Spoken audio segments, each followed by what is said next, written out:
This video is sponsored by Skillshare. I'm sure you've experienced this phenomenon before. It was late in the evening and something clicked in your head. You might have had a breakdown or you might have had an epiphany. Either way, you had this realization that you needed to make some sort of a change in your life. Suddenly you knew what you needed to do and you even had the motivation to do it. You realized that you should learn a new tangible skill. You became aware that you needed to start exercising more often. And you even made the decision that you would stop being late to appointments and that you were going to complete projects on time. But since it was late and you had to go to bed, you told yourself you were going to start this new journey tomorrow. However, when you woke up the next morning, you didn't wake up as the new person you felt like you were the night before. You woke up as the same old you, with no motivation to make the changes you planned to make. And in the following days and weeks, no additional exercise was done, there was no progress in your learning, and you still didn't get things done on time. You have again fallen back into your set ways and failed to do what you said you were going to do. But don't worry, you're not alone in this. People set intentions and fail at them all the time. Just look at New Year's resolutionists. And I'm no exception here. I don't manage to do everything I tell myself I'm going to do either. But I have found a way to substantially increase my odds of following through on my desired behavior. Instead of relying on motivation, which comes and goes, I started applying what psychologists call implementation intentions. Back in 2002, the British Journal of Health Psychology published an interesting research paper. In this study, they took 248 participants and randomly assigned them into 3 different groups.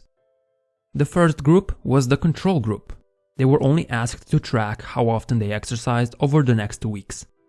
The second group was also told to track their exercise, but in addition they were given a motivational message along with pamphlets on heart health and why exercise is beneficial. That was the motivated group. The third group was given the same motivational message as the second group, but they were also told to do one thing differently. And that was to write down when, where, and how they were going to exercise. The results were quite insightful. In the first group, 38% of participants exercised at least once per week. In the second group, 35% of them exercised.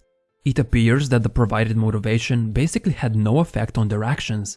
It was as if it washed off as soon as they left the research facility. But in the third group, the group that was asked to be specific about when, where, and how they were going to exercise, 91% of participants managed to work out over the 2-week period. What the third group did differently was they used implementation intentions, also known as if-then plan. Normally, when we have a goal, we think about it this way. I want to achieve X. For example, I want to exercise 3 times per week. The implementation intention is just a small adjustment to this. It transforms into, if situation Y happens, then I will do X. So for example, if it's 5 p.m. on a Monday, Wednesday, or Friday, then I'll drive to the gym and work out for 1 hour. The objective stays exactly the same. The goal is still to exercise 3 times per week, but notice how it got a lot more practical. And that's the basic idea behind implementation intentions. It takes just a few minutes to write down, but it increases your chances of doing what you want to do exponentially. And the reason why it's so effective is because you take out all the guesswork in advance. When we're not completely sure how to do something or when to do it, we tend to lean towards the easier option, which is usually simply not to do it. Let's say you come home from an exhausting day at work, but you promised yourself you were going to exercise more. Now you have 2 options, go to the gym or watch some TV shows. Since you didn't specify when you were actually going to go to the gym, you tell yourself you're going to do it tomorrow or some other time when it's more convenient. Therefore, you go for the easier option, which is to watch TV. The gym workout gets skipped yet again, and this sort of rationalization is used to postpone behaviors indefinitely. But when you commit in advance to when, how, and where you're going to do it, then you start leaning towards the behavior you committed to. So if it's 5 p.m. on a Monday, then you're going to the gym. You're not left wondering if you should exercise that day. You've already committed to it.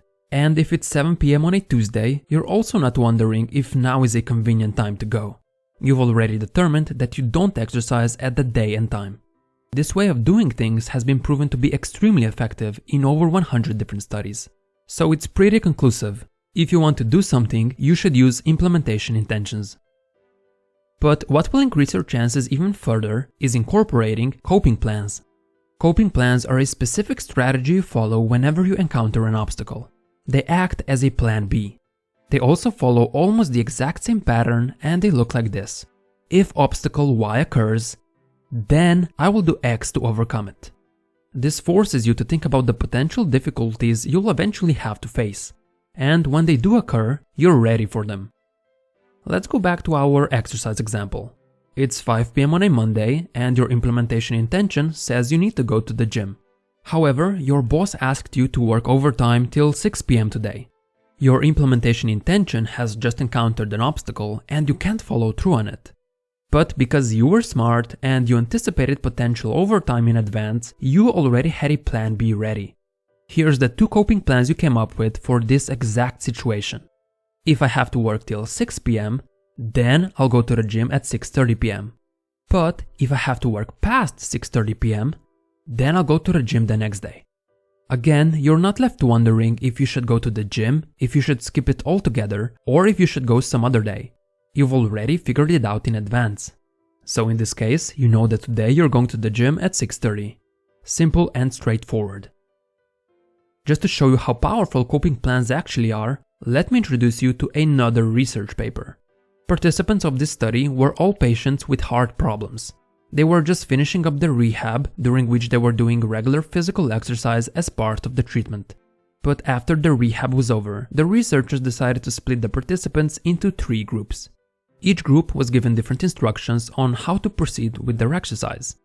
This graph shows us how many minutes per week participants from each group spent cycling during the rehab. Note that these numbers are from before they were divided into 3 groups. So during the rehab, all participants exercised for roughly the same amount. Now this is what their numbers looked like 2 months after they were given their instructions. The first group was the control group and was just tracking their exercise after rehab. The second group was tracking their exercise, but they also used implementation intentions. The third group used implementation intentions, but were also told to think about which obstacles could interfere with their exercise plan. They had to come up with an answer on how to successfully cope and deal with such problems. Basically, they created coping plans. This clearly shows us that mere motivation isn't enough for us to take action. Remember, all participants were motivated and had a compelling reason to exercise. They all wanted to be healthier due to their problems. But ultimately, it was the implementation intentions and coping plans that made them follow through.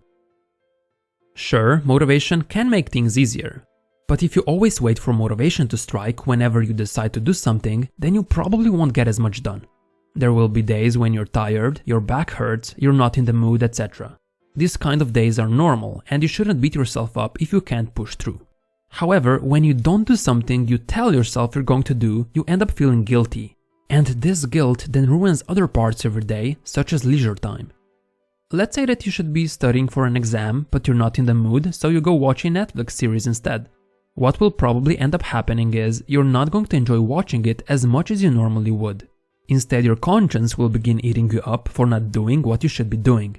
So to avoid beating yourself mentally, simply do the thing you said you were going to do, just in a smaller amount. So for example, your coping plan might be, if I'm not in the mood to study, then I'll only try to learn 1 page.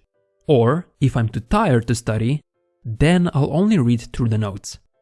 I know that it might sound pointless to even begin something if you're not going to go all in, but there are 2 good reasons for why this is effective. Firstly, we overcome the initial obstacle of starting. It is much harder to begin something than it is to continue doing it. I use this exact tactic to practice my piano when I don't feel like practicing. I simply tell myself I'm going to play 1 piece that I already know, and often it transitions into full-on practice. After all, I'm sitting at the piano and I'm already playing it, so it's easy to continue. Secondly, even if you only go through your notes or only practice for 5 minutes, you've still done more than you otherwise would. Doing a little bit of something is still better than doing nothing. And perhaps more importantly, you've followed your coping plan successfully. There is no guilt, even if you decide to watch a TV series afterwards. In a perfect world, we would all do what we tell ourselves we're going to do. But sadly, that's simply not how it is. However, I hope you now have a better idea on how to actually make it easier for yourself to do the things you want to do. Life will throw obstacles your way, no matter what. But are you going to wait for motivation to strike before you try to overcome them? Or are you going to incorporate implementation intentions along with coping plans? Don't be like most people who throw in the towel just because there is a hurdle on their path. Be a part of the group that actually does what they set out to do in a smart way. Now, if you're looking for something worthwhile to spend your time on, then I highly recommend you check out Skillshare. If you're not familiar, Skillshare is an online learning platform for people looking to get ahead in life.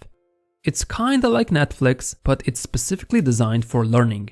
So if you're a lifelong learner like me, then Skillshare is the right place for you. It can help you develop a new skill or further improve an existing one. They offer thousands of classes on entrepreneurship, productivity, and creative endeavors for just about anyone on any level. One of the classes I suggest you check out is from Michael Cargin-Apricorn, where he teaches how to plan for and create your very own ideal week. Now, if you don't feel like watching the whole class in one go, you can always use a coping plan to help you get through. So for example, if you're feeling lazy, then just watch the first 2 lessons. You can access Skillshare's constantly growing library with an annual subscription that costs less than $10 per month. And because Skillshare is sponsoring this video, the first 1,000 people who click the link down below will receive 2 months of Skillshare's premium membership for free. So join me and thousands of others on Skillshare today. As always, thanks for watching, and I hope this video helped you become better than yesterday.